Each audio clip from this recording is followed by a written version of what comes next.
sige, paliwanag lang po muna natin kung gaano kadelikado itong mga nag-a-abuse sa paggamit ng AI. Okay, okay. Well, tama yung, I agree dun sa sinasabi kanina ni Art Samaniego na, the technology has advanced quite a bit in the past couple of years. Dati-rate, yung mga AI, ang tagal-tagal gawin, no? At hindi ganun ka-perfect. Unfortunately, the technology is getting better and better. Yeah. So, mas mahirap na ngayon at magiging mas mahirap pa yan as time goes on to distinguish what is real or a fake video generated by AI. There are still some things we can do, pero we have to be mindful that technology is moving so fast that we have to be alert and keep asking, no? Keeping tabs kung ano ba ang pwedeng gawin pag, how do we handle, no, videos, no? Ang masasabi ko lang, di ba ang ugali ng tao is to see is to believe. Yes. Dapat mag-ingat na tayo dun sa paniniwalang yon. It's not enough to see na that is enough to believe.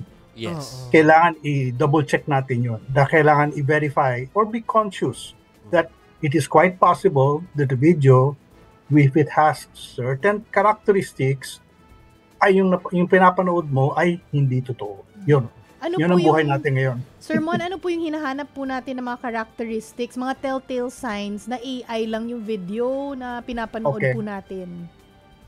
Well, like I said earlier, merong mga indications, no, imperfections in the video. This is in the past and at least up to now meron pa rin ganyan. For example, jerky motions ng mga tao dun sa video. Yes. No, isa 'yon. That's one of the basic minsan sa panghalimbawa yung kilos ng ulo at saka ng katawan minsan hindi nagtutugma. So, pag ganun, yung hindi natural, no? Yeah. Tapos another indication kasi ito minsan nagkakaproblema yung AI, yung pag yung mga daliri. Digits. Daliri. Yeah. So yung sometimes six fingers in kamay. Ako naman, Sir Mon, ang sabi nga, yung may mga imperfection yung technology at nakahalata natin yun. Kung susuriin talaga before natin i-repost, makikita mo Kaya lang yung iba naman sinasabi, too perfect naman daw. Pag too perfect, medyo magduda rin tayo. Like, sobrang ganda naman ng skin, ng teeth, masyadong pantay. Diba? Tapos masyadong symmetrical yung kilay. Parang medyo mag-iisip ka rin. Well, tama yun, Joby, kasi yung pag isang indications is yung balat.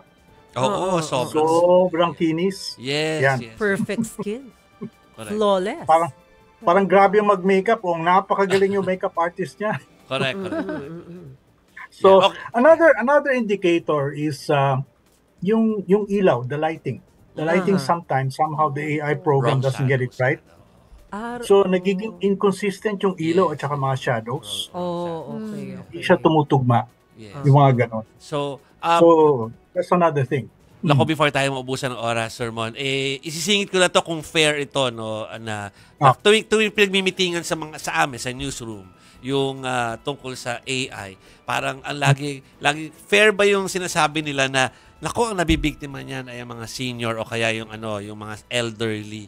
Hindi, pero nakita ko may ibang naloloko kahit hindi elderly. Pero nagiging target daw lagi. So ano ba ang pwedeng mensahe natin? Tsaka government official naloloko. May government official tayo, naloko rin siya. Elderly na siguro. Paano natin gagabayan yung ating mga elderly pagdating sa ganito dahil nga sila hindi man dahil sila yung tina-target kasi. Yes. That's true. Well, dapat siguro i-brief sila na tungkol sa mga nabanggit na natin, no? Na there are kung meron sila nakikitang parang hindi natural dun sa video na nakikita nila o kumakausap sa kanila, yun, mag-isip, magduda, mag-think ka muna. Wag ka agad-agad na maniwala. Correct. No? Correct. Kailangan talagang ipaalam sa ating lalo na sa mga seniors, na sa sa panahon na yon, yung nga, hindi na sapat yung to see is to believe it. Mm. Kasi yun na ito yung problema eh. Ang tendency ng tao, pag nakikita yung video, automatic na naniniwala. Yes. It's not technology, it's psychology. Mm. Malakas kasi ang impact ng video sa ating pag-iisip. Pag nakikita, mukhang totoo yun. No? That's the usual one. Pero bukod sa indications sa video image, meron mga red flag indicators na kailangan din isipin ng ating mga kababayan, hindi lang ng mga senior. Halimbawa, usually yung mga videos na fake, ang mga mensahe nila ay napaka-sensational, nakakagalit, no? Yung tipo bang linalaro yung damdamin ng mga tao, kasi ang gusto ng gumawa nito ay i-like mo at saka i-share mo pa. So, if you see something very sensational, masyado siyang nakakagalit o nakakainis. Oops! Ingat na naman kasi kadalasan, yun ang pakay ng gumagawa ng mga fake video. Correct. They want you to share it, no, para kumalat ng gusto. Unfortunately, the truth is, fake news travels 7 times faster than real news. Correct. Oh, that's Bakit? sad. Dahil yung damdamin ng taong nanonood, talagang, kumbaga, natitrigger. Yeah. Yung inis, yung galit. Marubdob. Yes. Yan. Yes. Okay. So, yun ang isang halimbawa. Tapos, another sign that's not technical or technological, if the video starts asking you, whoever is on the video, meron kaming magandang investment plan, no? You invest 10,000, you'll get 20,000 in 2 weeks' time. Magduda ka na doon. Red flag yun. Red flag yun. Too good to Easy be money. Kahit tamang-tama yung video, pero the other thing, yung mga alok na mga scam. Yung minsan naman, can you please share with us your telephone number, your email, Personal at yung data. humihingi ng personal information. Especially birthdays, please. Huwag niyo masyadong ibibigay. Okay. Exactly. Yes. Kasi yung birthday, very critical. Yes. Critical information yon.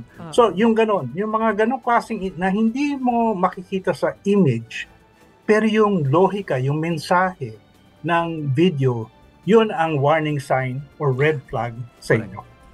Nako. Sige po. Sir Mon Isberto, maraming salamat for sharing your views at saka yung knowledge mo sa amin tungkol sa AI. Thank you. Thank you, Happy Sir weekend, Mon. Sir Mon. Happy Happy weekend. And